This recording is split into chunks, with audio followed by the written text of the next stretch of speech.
Maaaring ang maging tanong ko sa inyo ngayon ay gugustuhin niyo pa ba na manirahan dito sa Canada na nababalitaan ninyo sa mga news, sa iba't ibang social media platform na mayroong pagtaas sa mga bilihin, gas, medyo kawalan ng trabaho sa iba't ibang bahagi ng daigdig o sa karamihan sa Western world, ano?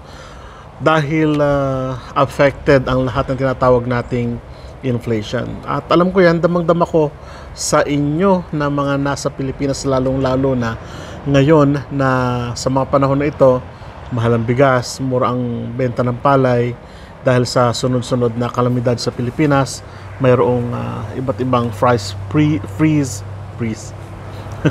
na nangyayari ngayon, ano? Lalong-lalo na sa bigas sa Pilipinas.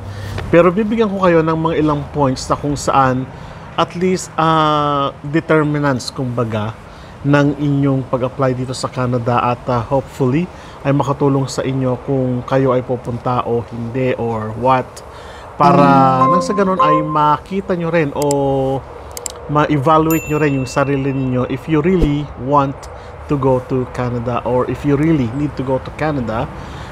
Hindi po ito discouragement, ano, para ma-evaluate nyo lang na kami dito sa Western countries ay nakararanas din ng tulad ng nararanasan nyo sa kasalukuyan, no?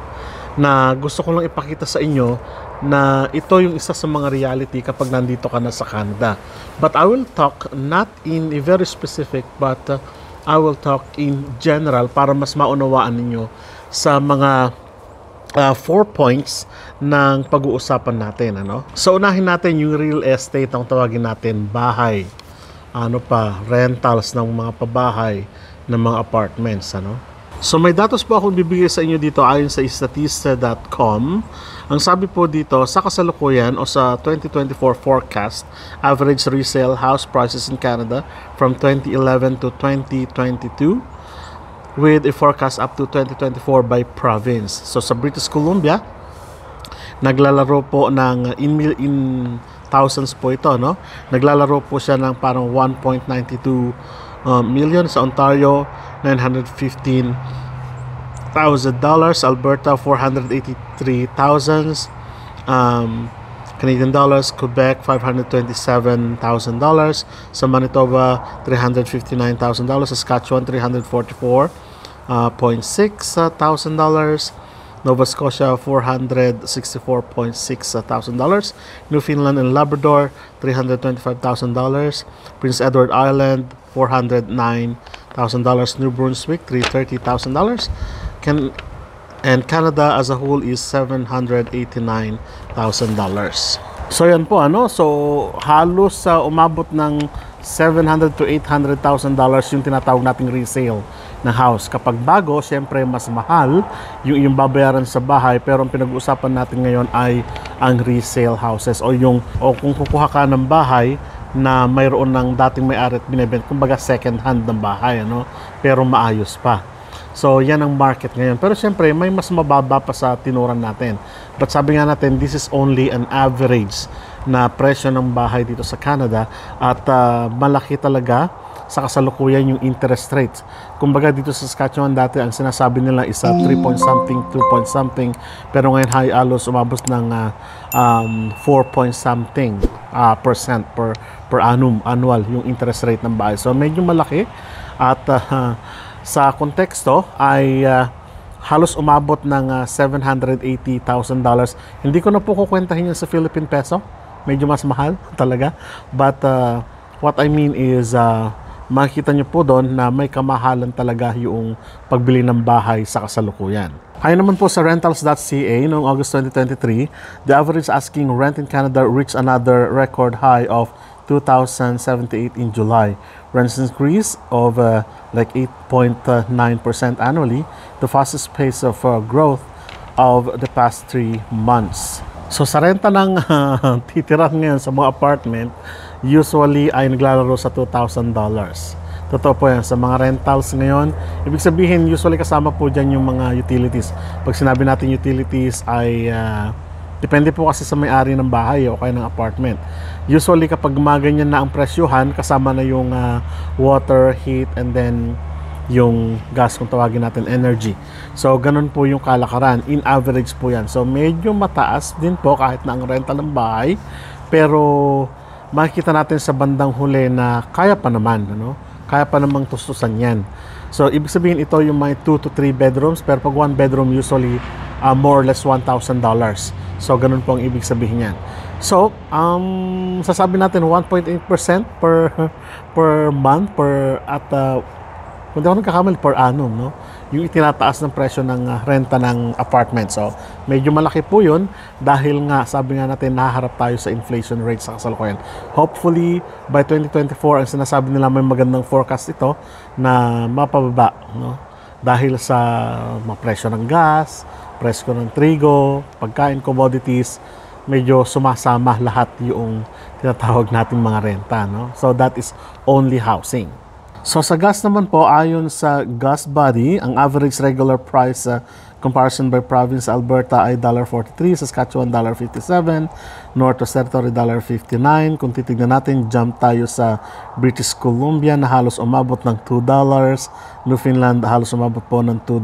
So medyo may kataasan, ano?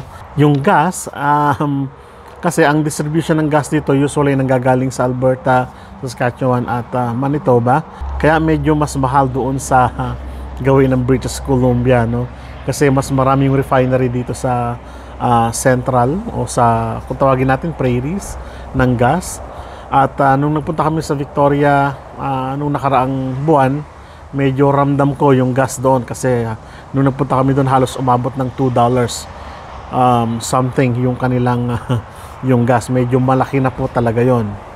Although mataas yung kanilang pasahod o yung kanilang minimum wage doon, pero bumabawi naman doon sa gas, medyo may kamahalan ng kaunti, no? Dito sa amin, umabot lang ng $1.57 point something centavos.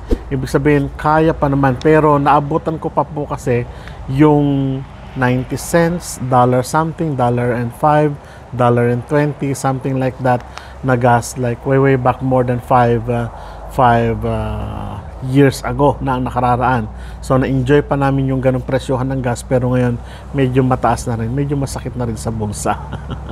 Next naman po tayo sa grocery, no? Ang sabi po ng Global News, our calculations which involve combing through provincial and country level data show that groceries for family of 4 cost an average of $220 a week.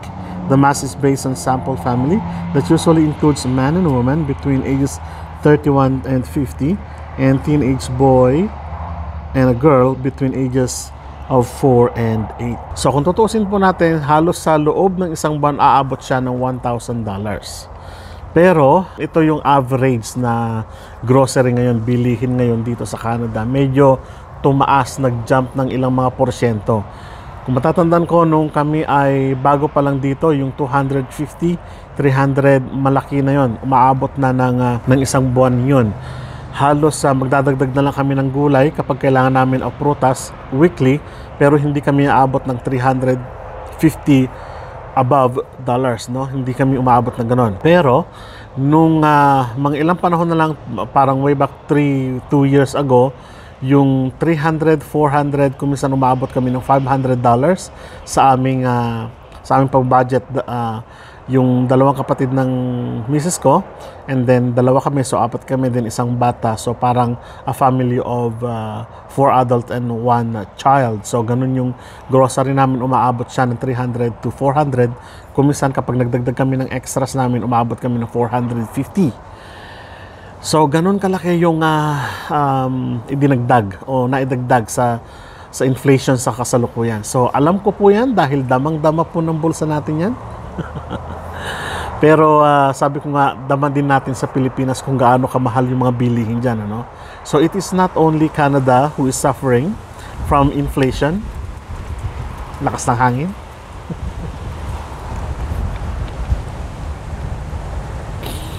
Alikabok. So, hindi lang Canada, hindi lang Western countries, kundi lalong-lalo na yung medyo maliliit na bansa, no, tulad ng bansa natin na Pilipinas, medyo talagang kailangan maghigpit ng sintron. So, tingnan pa natin yung ibang factor. No? Sa total number of jobs naman dito sa Canada noong 2022 at updated po ito noong 2023, ang may pinakamataas po na nangangailangan na sa Ontario na 7,799. Ang nunambot naman po ay 22 in average po. So, ibig sabihin na kailangan medyo magaling tayo sa paghahanap ng trabaho natin. Sabi ko nga sa ibang vlog ko, medyo bumababa na yung needs sa trabaho, pero hindi ito nangangahulugan na hinto na kayong mangarap kung gusto nyo makarating dito sa Canada. At kung halimbawa ay gusto nyo na i-improve pa yung inyong mga skills, may mga pagkakataon pa, no? So ano po ang ibig sabihin nito? Dito sa Saskatchewan, kung tinitignan ko po, nasa 591 in average. So nangangahulugan. Pero kung titignan po natin doon sa SAS jobs, maraming postings doon. So ang pinapakita ko lang po sa inyo ngayon ay ang average, ano? Average na need sa trabaho. Pero kung pupunta kayo sa mga websites o provincial job sites, mas marami pa dyan yung inyong makikita. Hopefully, yung mga trabaho na yon ay matagpuan ninyo balang araw, and hopefully ay makahanap kayo ng trabaho na para sa inyo. Yun ang lagi kong sinasabi sa inyo.